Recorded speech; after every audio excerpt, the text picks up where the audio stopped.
right. Fable 5 is back. It is back. For those that have no idea what the hell I'm talking about, it is Anthropic, Claude's most powerful model. And whether you think this was a government thing, whether you think it was a conspiracy thing, whether you think they're just trying to get money out of you, doesn't matter. The fact that matters is that model is so powerful that it one-shot build things almost to near perfection for when I was just testing some apps. And the debugging aspect, being able to fix things with such clarity is so good. What do you think about this, man? Like, are you excited that we get Fable 5 back? Or yeah, I honestly missed Fable 5 when it was available for those 4 days. It was awesome. I know. Then government shut it down. That's the thing that makes it weird, because it was supposed to be 2 weeks. They shut it down after 4 or 5 days, and now they're reinstating it today, but they're only giving us until what, the 7th? So that's only an additional 6. So they're kind of, screwing us with a couple extra days, 4 days. Yeah, I guess beggars can't be choosers, Preach, man. I'm just happy that it's gonna be back for a little bit, because I'm gonna use it all for optimizing my workflows and making sure that everything's tidied up, so I'm not wasting tokens when I lose access to Fable again. Because I'm definitely not gonna be paying the $100 output token fee. Totally. So on to the primary news, which is a little interesting. Anthropic sent a letter, and I think it was dated the 10th of June, to the Senate Banking Committee Chair Tim Scott and the ranking member Elizabeth Warren. They were accusing operators tied to Alibaba's Qwen AI lab of running what Anthropic calls the largest known distillation attack on Claude today. All that basically says is they're cheating off their test. That's what's happening right now.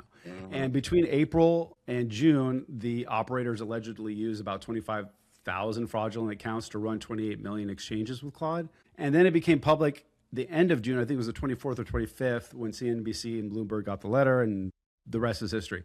I think what's interesting is that there were no hacks, there were no stolen files. It was just a lot of questions and a lot of deep seeking. Sorry, was that fun? So it's been pretty interesting. And if you think about all the things that were tied to DeepSeek, Minimax, Moonshot, all of the Chinese variants, they're trying to take the marketplace, and they're trying to upgrade their models to the point where all of the US market is just going to jump onto their free versions or to their 1/5 in terms of costs. It just makes a lot more sense to maybe somebody that just needs the extra bandwidth. They can't afford 3 other Claude Max accounts and enterprise accounts and tokens up the wazoo, Yeah, 100%. I mean, Anthropic went out there to the government, was like, hey, we need help. Our information's getting distilled into other models. And the government said, okay, we're going to shut it down. Just, you have to take Fable, Mythos off of the table for everybody, so that the Chinese models don't rip them off. Because we saw what happened with OpenAI, and it was DeepSeek, yeah? When money's involved like this with these trillion-dollar companies, when OpenAI was ripped off, they lost 18%, NVIDIA lost 18% of its market cap. So $500 billion basically disappeared in a day. Yeah. And if that was to repeat with Fable, I mean, we're looking at another fear scenario, right? The ticker goes all the way down to fear. People start selling, and it's not good for the numbers on paper for those companies. So most likely was the right thing to do. But like you said, no hacking. It was literally just distilling the information, which means it was asking about engineering and agentic questions. So if, like, AI does the full workflow, multi-step task, and it was getting and training its model off of those answers. So it didn't have any access to the true science behind Fable. It didn't know how it was working, what the weights were. All it had was the answers that it got back that it could hopefully reverse engineer to make their model stronger. But yeah, I mean, they could just turn around and sell it for a quarter of the price. So when DeepSeek did it, they trained that model on $5.6 million, I believe it was. When OpenAI trained it on, I don't know, 200 billion or whatever, right? It was a fraction of the cost. So that's what got people up in arms, excited and scared at the same time. Yeah, it's like tracing over an already made drawing versus painting something from scratch. Exactly. It's like buying a picture of the image and not the image itself. Honestly, it's flattering to Anthropic that they have multiple attempts to steal or fabricate their technology because it is so advanced. And what happened after OpenAI got hacked? Well, nothing. The market bounced back. OpenAI was still the leader at that time. And then eventually Anthropic took over because of their models were better and their resources were better. Yeah, I think what's interesting to note is that it's copying The copying model never actually touches the original code or its internal data. So for those of you who are like asking, like, okay, well, what is actually happening here? It's like, are they just copying the answers? It just learns from the pattern of responses. It's just triggered based off of that. It's very much nuanced, and it's a completely normal technique, I think, in the realm of tech and whatever that is used on their own models, because over time it compounds, and then what happens is you shrink a giant model down into something cheap enough to run like on a phone or locally on like a small computer. Yeah.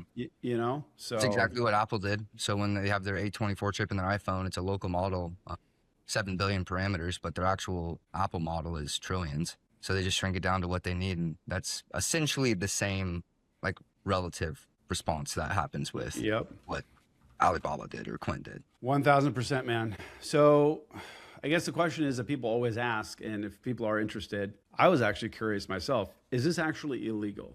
Like, or is it just like shady? Like, does this actually go against law?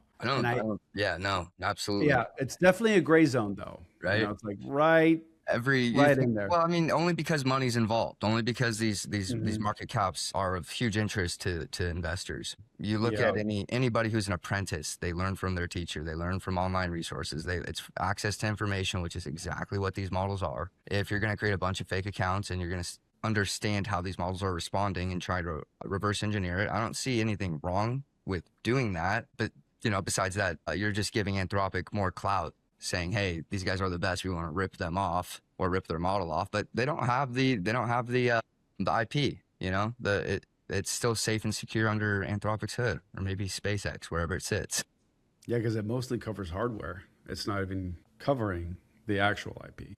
There's so many other things to consider about it as far as bandwidth for the different centers that are connected to these AI models, but but the one we're worried about, right, is the model ripoff, which is fine. Like, you think about it like this too. Amazon Basics, their batteries. Duracell loses money to Amazon Basic batteries because people go, oh, that's super cheap and I can purchase it and it does the same job. Well, they're not thinking about cost utility. Nobody's figuring out the pennies on the dollar for how much longer Duracell batteries last. They just go, that's easy, it's on there, I'll click to buy it. It's convenience, right?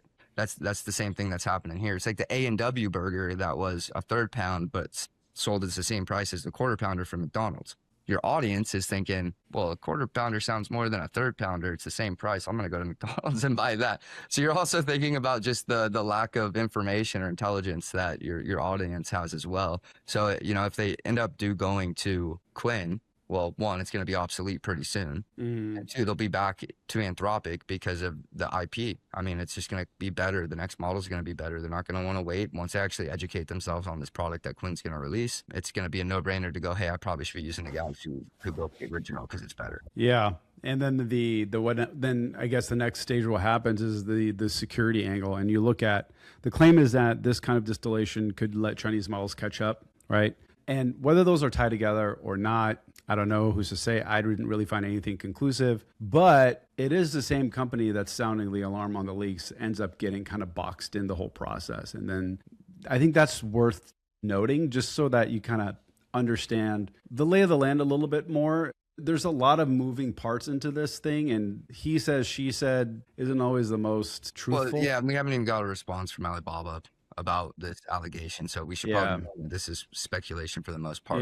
But then at the same token, if you tie into, and I'm not going to get into the whole thing of this, but if you tie in the unwinding of the Manus deal with Meta, because China decided to say, no, we don't want our technology. Like that's something else that you want to take into consideration. Like there's a lot of things happening all at once right now, from a national security standpoint, from a capitalistic standpoint. When you look at reverse engineering the competitor's product, especially a competitor that is number one, a copy is actually a signal. It tells you who's in the lead. And it also gives you an inclination as we don't even know what they're actually working on, because what's public is number one. Who knows what's privately in the background? And we understand there's mythos and maybe there's something beyond that. There's a lot of stuff that we can speculate.